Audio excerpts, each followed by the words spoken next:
Le prophète alayhi afdalus salatu wa askat taslim nous a parlé de cette journée-là et particulièrement d'une heure ou d'un temps. Et il dit dans le hadith rapporté toujours par l'imam Muslim, il dit il y a une heure. Quand on parle d'heure, ici quand le terme heure est cité dans des récits prophétiques, bien sûr ça ne correspond pas à 60 minutes.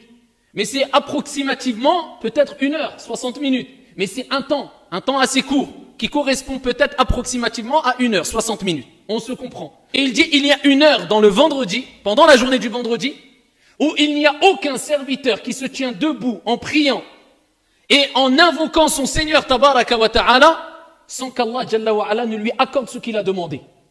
Il dit, alayhi salatu wa salam, il y a un temps, pendant cette journée du vendredi, où quand le serviteur, s'y trouve, il est en train, en invoquant Allah Azza wa Jal, Allah accepte son invocation. Ensuite, le prophète a fait un signe de sa main, afin d'indiquer que ce temps, donc cette heure, ce temps, on se comprend, est très court. Al-ulama ont divergé sur ce temps-là, et de toute manière, si le prophète ne l'a pas précisé, dans un texte qui est reconnu unanimement authentique, c'est qu'il y a une sagesse. Parce qu'il y a des textes où il est ici précisé quel moment de la journée, mais il n'y a pas unanimité concernant l'authenticité des textes. C'est qu'il y a une sagesse, et cette sagesse, c'est de fournir de l'effort tout au long de la journée. De temps en temps, invoque ton Seigneur, du moins multiplie les invocations tout au long de la journée. Mais ici, un grand nombre de savants ont considéré que c'était entre Salat al-Asr et Salat al-Maghrib. C'était là où se trouvait le temps où Allah Jalla wa Ala acceptait ici cette invocation. Donc c'est un temps entre l'Asr et le Maghrib. C'est pas entre l'Asr et le Maghrib de façon... non, c'est un temps entre l'Asr et le Maghrib.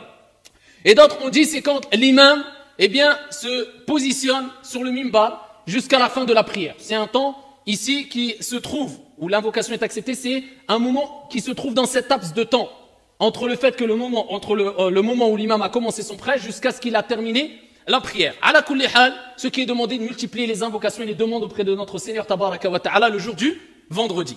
Le prophète alayhi salatu wa salam nous a dit dans un hadith rapporté par l'imam Muslim, rahimahullah ta'ala, ici le meilleur des jours sur lequel se lève le soleil n'est autre que le jour du vendredi. C'est le meilleur jour sur lequel s'est levé le soleil. C'est le jour du vendredi. On y est. Aujourd'hui, c'est vendredi, walillahi alhamd.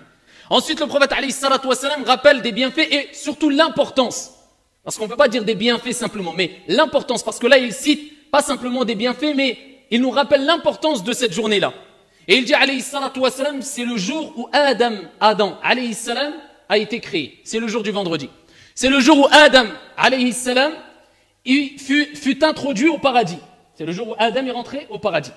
Et c'est le jour aussi, c'est pour ça que je vous ai dit, on ne parle pas simplement de bienfaits, mais d'événements importants simplement, pour être précis dans nos propos. C'est le jour où Adam, est sorti du paradis. Vous connaissez l'histoire, le récit. Et il dit aussi, alayhi salatu wa salam, il montre l'importance, ici, des événements qui auront lieu ce jour-là, cette journée-là, le jour du vendredi. Il dit, c'est le jour où aura lieu la fin des temps, incha'Allah.